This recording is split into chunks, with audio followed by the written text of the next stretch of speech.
Wesh la Famax, on se retrouve pour le débrief du match entre le Maccabi Haïfa et le Paris Saint-Germain. Victoire 3-1 du Paris Saint-Germain. On a fait ce match en live, on a suivi ce match en live. Merci à toutes les personnes qui étaient présentes. Bien évidemment, merci à vous les gars, vraiment vous avez tout cassé comme d'habitude. On commente les matchs en live, donc ceux qui veulent, n'hésitez pas à vous abonner pour venir les suivre avec nous en live. Et voilà, et merci également à ceux qui prendront 2 secondes pour liker ce débrief, mettre un petit commentaire et s'abonner si ce n'est pas encore fait. Tout ça c'est important pour le référencement, donc merci à ceux qui prendront 2 secondes pour le faire. Et on va parler de ce match maintenant, un match piège qui aurait pu être un match piège, un match qui a été plutôt compliqué, mais au final que Paris a remporté sans trop forcer. On s'est fait un petit peu peur, il y a eu des situations pour le Maccabi a ouvert le score.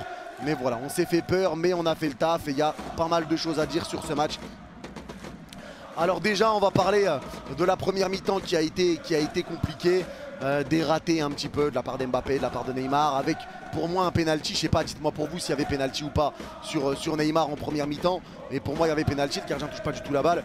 Mais voilà, ça a été un match assez complexe. On dominait le match, mais il manquait ce petit truc, cette petite réussite, cette petite chance sur la passe, il manquait cette réussite. On dominait largement, mais il manquait cette réussite. Ça se voyait qu'on dominait et ça se voyait qu'on allait revenir dans le match. Mais ça aurait pu être tout autre également, hein, parce que je rappelle que le Maccabi a marqué un deuxième but hors jeu quand il y avait encore un 0 pour eux.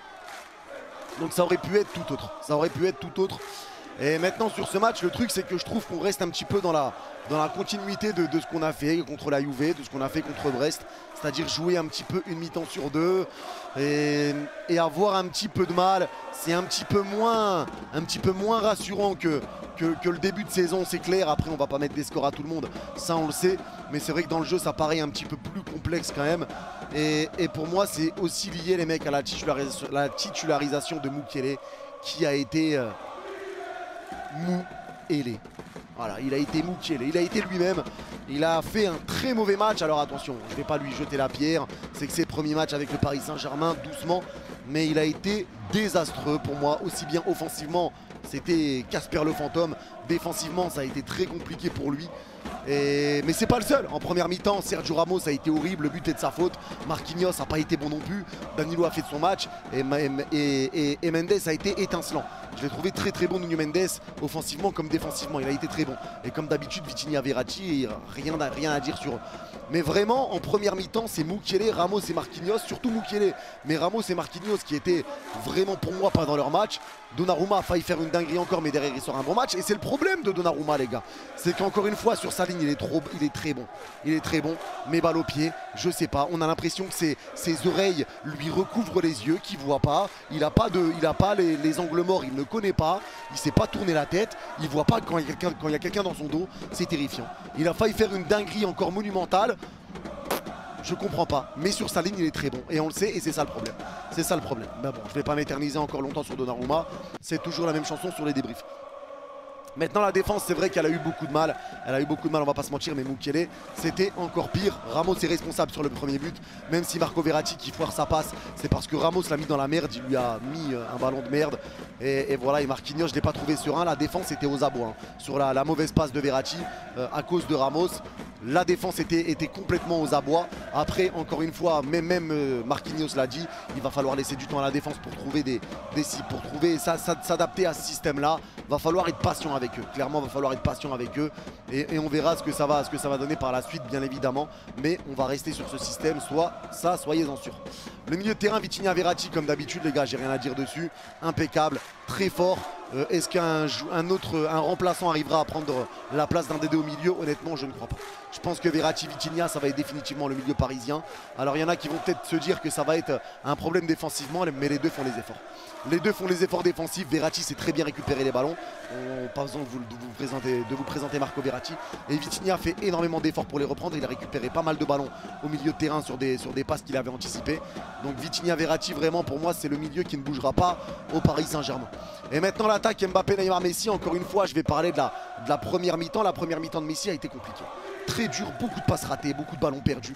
Malgré ça, il marque. Il met le but, c'est lui qui vient égaliser pour le PSG sur un très bon travail d'Mbappé. Il y en a pas mal qui ont dit qu'Mbappé était un flop en première mi-temps. Alors là je suis pas d'accord, dites-moi vous votre avis en commentaire. Est-ce que pour vous Mbappé a été un flop sur la première mi-temps on va dire? Mais pour moi clairement pas. Alors les gars, vraiment c'est pas parce que tu rates des occasions, des situations, parce que sa première frappe c'est le gardien qui l'arrête, la deuxième il met un crochet au gardien qui passe pas. Dans le jeu il a été très bon, Mbappé a été disponible, il a fait beaucoup de différence avec sa vitesse, il a fait beaucoup de très bonnes passes, il en a fait des mauvaises mais il a fait beaucoup de très bonnes passes. Et derrière c'est des autres pertes de balles.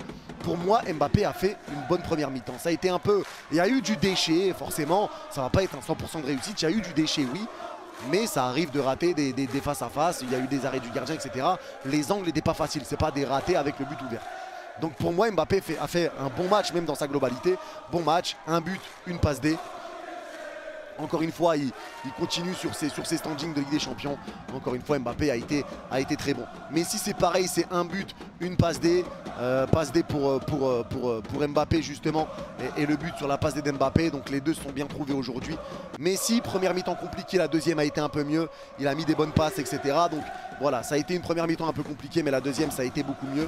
Après, il y avait quand même une grosse ambiance aussi. On va pas se mentir, peut-être que ça a joué. Mais voilà, Messi, première mi-temps complexe. La deuxième, ça a été bien, il a fait son match, il a mis son but, il a fait sa passe décisive et il a bien apporté en deuxième mi-temps. Donc voilà, rien trop à dire dessus. Et le troisième but, bah forcément c'est Neymar, mais quelle ouverture de Verratti. La passe de Marco Verratti sur le but de Neymar est juste stratosphérique. Neymar est tout seul et Neymar ne tremble pas comme depuis le début de saison devant la cage. Neymar, très bon match encore une fois. Le seul bémol que je peux dire sur Neymar, c'est le fait qu'il soit rentré dans le jeu très vite des joueurs du Maccabi, à s'énerver, etc. Après des fois je trouve aussi que l'arbitre était un petit peu sévère, pas assez sévère pardon, à pas mettre de carton, etc. pour les joueurs du Maccabi, pas siffler des fautes, etc. Mais voilà, je trouve que Neymar est un peu rentré trop vite dans le jeu des joueurs du Maccabi. Et aussi si quelqu'un sait pourquoi il a pris le jaune Neymar, j'ai pas vu pourquoi il a pris le jaune, ce qui s'est passé après son but. Si quelqu'un peut me dire, ça serait gentil en commentaire parce que je ne sais pas du tout, j'ai pas vu le pourquoi du comment. En tout cas le trio de devant c'est beaucoup cherché, le trio de devant c'est beaucoup trouvé. Le trio de devant a eu quelques déchets forcément. Encore une fois c'est pas encore le plus adapté possible. Forcément il va falloir encore un petit peu de temps dans ce nouveau système, dans ce nouveau système A3 pour eux. Dans tout le système, dans toute l'équipe les gars, c'est un nouveau coach, nouvelle façon de penser. Faut pas se voir trop beau tout de suite les gars, c'est pas parce que Galtier est arrivé qu'en 2 mois on va voir des changements. Il y a déjà des changements par rapport à l'an dernier, il y a déjà beaucoup de changements, mais il y a encore des choses à régler, c'est normal, c'est des choses qui vont venir avec le temps. Et pour l'instant il faut juste pas être pressé. Mais voilà, le PSG a fait le taf, le PSG a remporté ce match. Maintenant le PSG a 6 points, le Benfica s'est imposé, hein, il me semble également face à la Juve, 2-1. Donc pour l'instant le PSG repasse devant à la différence de but. C'est la même différence de but mais on a marqué plus de buts, 5 buts et eux 4. Donc, et on a pris 2 buts mais eux 1. Donc on est devant, égalité de points avec le Benfica, 6 points, 0 pour la Juve, 0 pour le Maccabi. La qualification, la première place surtout, va se jouer sur les matchs aller-retour face au Benfica. Et attention au Benfica qui est une super équipe, une équipe qui va être très compliquée à jouer. Et je l'ai déjà dit, je l'avais dit pendant le tirage que je voyais le Benfica terminer devant la Juve en Ligue des Champions. Donc on verra bien ce que ça va donner, ça va être des matchs hyper solides et très intéressants à suivre bien évidemment pour nous, mais très intéressants à analyser aussi en fonction de la façon dont va jouer le Benfica. Mais en tout cas c'est aller-retour Benfica, on enchaîne 2 fois le Benfica. Si on gagne les 2 matchs ou si on gagne un, on fait un nul, c'est pas mal. Mais voilà, il serait temps qu'un club français arrive à s'imposer au Stadio de la Luz, le stade du Benfica. Et on espérera que ce sera le PSG bien évidemment face au Benfica. En tout cas, match à prendre très au sérieux qui va être très complexe. En tout cas voilà, merci à tous d'avoir suivi ce débrief avec moi. J'ai oublié aussi de parler d'Hakimi. Hakimi qui s'est fait siffler à son entrée. Bravo Achraf et comme d'habitude, soutien à Achraf Hakimi. Hakimi, on est ensemble. Se faire siffler pour ses pensées et pour une réalité, je trouve ça quand même très grave. Donc soutien à Hakimi et aux pensées d'Hakimi. Et voilà, merci à tous d'avoir suivi ce débrief. N'hésitez pas à liker les mecs pour le référencement, c'est très important, et à mettre un petit commentaire. Prenez soin de vous tout le monde et je vous donne rendez-vous demain en live pour Manchester United Sheriff Tiraspol dès 18 h. Je compte sur vous pour être présent. Prenez soin de vous. Bye bye.